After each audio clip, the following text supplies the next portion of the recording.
नमस्कार, मैं हूं संदीप और आप देखना शुरू कर चुके हैं संपूर्ण भारत न्यूज। आज की कहानी किसी फिल्म का स्क्रिप्ट नहीं बल्कि हकीकत है। एक सफल युवा कारोबारी, शादी की तैयारियां, लग्जरी वेन्यू बुक हो रखे थे, परिवार में खुशियों का माहौल था। फिर अचानक एक ट्रैकिंग ट्रिप प्लान हुआ। पहले कहा गया कि पैर फिसला, फिर कहा गया कि हादसा था। लेकिन पुलिस की जांच हुई तो जो कहानी सामने आया उसने पूरे देश को हिला दिया।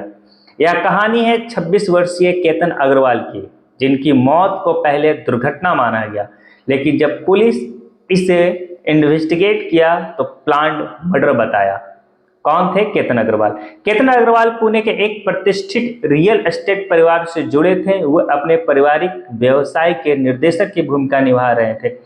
परिवार आर्थिक रूप से मजबूत था। उनकी सगाई फरवरी 2026 में सिया गोयल के साथ हुई थी और नवंबर 2026 में वह भी शादी की तैयारी चल रहा था। शादी के लिए राजस्थान में वेन्यू तक बुक हो चुका था, यानी जिंदगी अपने सबसे खूबसूरत मोड़ पे थी। लेकिन शायद केतन नहीं जानते थे कि जिन पे वे सबसे ज्यादा भरोसा कर रहे हैं वही पुलिस के अनुसार उसकी मौत की वजह बनेगी। लोहागढ़ किला ही क्यों चुना गया था? देखो, 18 जून 2026 सिया का जन्मदिन आने वाला था। सिया ने केतन को ट्रैकिंग और सेलिब्रेशन के लिए महाराष्ट्र में एक फेमस किला है लोहागढ़ फोर्ट चलने के लिए कहा। पुलिस के अनुसार यह कोई अचानक बना प्लान नहीं था। जांच में दावा किया गया कि सिया कई बार पहले भी केतन को इसी किले पे लाने की कोशिश कर चुके थे। अब सवाल उठता है, यह लोहगढ़ का ही किला क्यों? क्या वहां की गहरी खाई और सुनसान इलाका पहले से चुना गया था? यही वह सवाल है जिसने पुलिस को हत्या के एंगल तक पहुंचाया। पुलिस का दावा था कि यह चौथी बार कोशिश की गई थी। पुलिस के अनुसार 18 जून की घटना पहली कोशिश नहीं थी। जांच में सामने आया कि इससे पहले कथित रूप में 3 बार हत्या का प्रयास किया गया। पहली बार जो कोशिश की गई थी हत्या का, वह 31 मई को था। पुलिस का दावा है कि केतन को खाई की तरफ धकेला गया, लेकिन वह झाड़ियों को पकड़कर बच गए। बाद में सिया ने उसे बताया कि उसने सांप देखा और इस तरह जाहिर किया कि उसने केतन की जान बचाई। उन्होंने बताया कि उन्होंने सांप देखा था, तब धक्का दिया और उसने केतन को जान बचाया। कुछ इस तरह से कहानी गढ़ा गया था।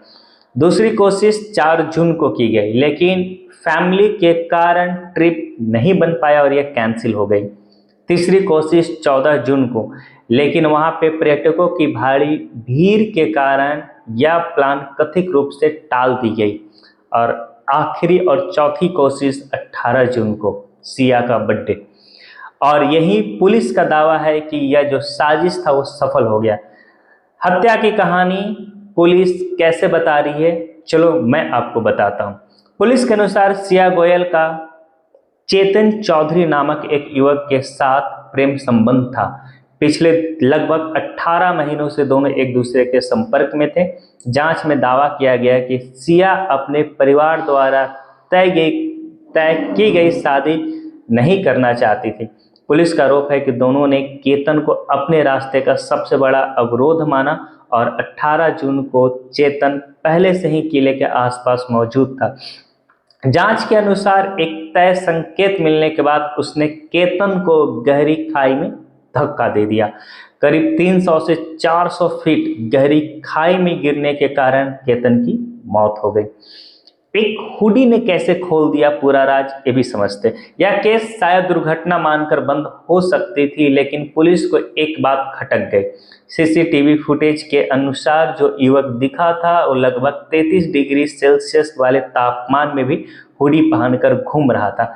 यहीं से शक शुरू हुआ। फुटेज को ट्रैक किया गया, मोबाइल लोकेशन निकाली गई, कॉल रिकॉर्ड देखे गए और धीरे धीरे पुलिस कथित साजिश तक पहुंच गया।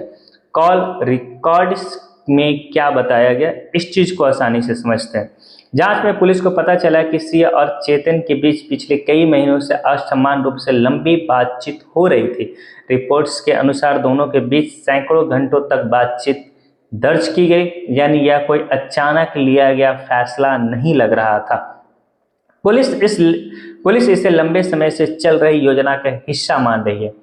परिवार वालों को शक क्यों हुआ? क्योंकि परिवार वाले ने ही निष्पक्ष जांच का दबाव पुलिस पे बनाए थे। सबसे बड़ा सवाल यही है कि जब सब लोग इसे हादसा मान रहे थे तो परिवार वाले क्यों नहीं माना?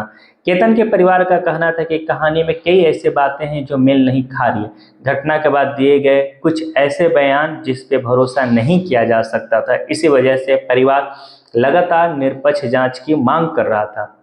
अगर परिवार दबाव नहीं बनाता तो संभव यह मामला सिर्फ एक दुर्घटना मानकर इसे बंद कर दिया जाता।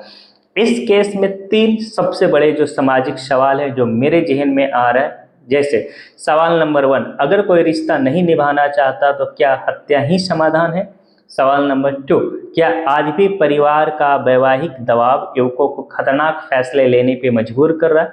और आखिरी सवाल, सवाल नंबर 3, क्या हम रिश्ते में ईमानदार कन्वर्सेशन की जगह छिपाने और धोखे की संस्कृति विकसित कर रहे हैं? राजा रघुवंशी केस में भी ऐसे ही कुछ देखने को मिला था। सोशल मीडिया पर कई लोग इस मामले को तुलना 2025 के चर्चित मर्डर ऑफ राजा रघुवंशी से कर रहे हैं। हालांकि दोनों मामलों में कानूनी रूप से कोई संबंध नहीं है, लेकिन एक बात जो दोनों मामलों में है वो है प्रेम संबंध। कथित साजिश और करीबी व्यक्ति को गंभीर आरोप लगने के कारण अभी लोग इसे समानता निकाल रहे हैं। हालांकि दोनों के बीच में भी कोई ऐसी समानता नहीं है, पुलिस को ही कहना है। केतन अग्रवाल केस सिर्फ एक हत्या की कहानी नहीं है, यह भरोसे की हत्या की भी कहानी है। यह रिश्तों में कन्वर्सेशन की विफलता की भी कहानी है। यह उस समाज का आईना भी है जहां लोग रिश्ता तोड़ने से ज्यादा आसान किसी का जिंदगी खत्म करना समझते हैं। फिलहाल सिया गोयल और चेतन चौधरी पर जो हत्या और आपराधिक साजिश का आरोप है, अंतिम सत्य अदालत में सबूत और सुनवाई के बाद ही तय होगा। मैं हूं संदीप, आप देख रहे थे संपूर्ण भारत न्यूज, जहां पे सिर्फ सच हम दिखाते नहीं, महसूस भी करवाते हैं। अगर प्यार में आज़ादी नहीं है तो क्या समाज अनजाने में अपराध पैदा कर रहा है? यही सवाल छोड़कर हम आपसे विदा लेते हैं। धन्यवाद।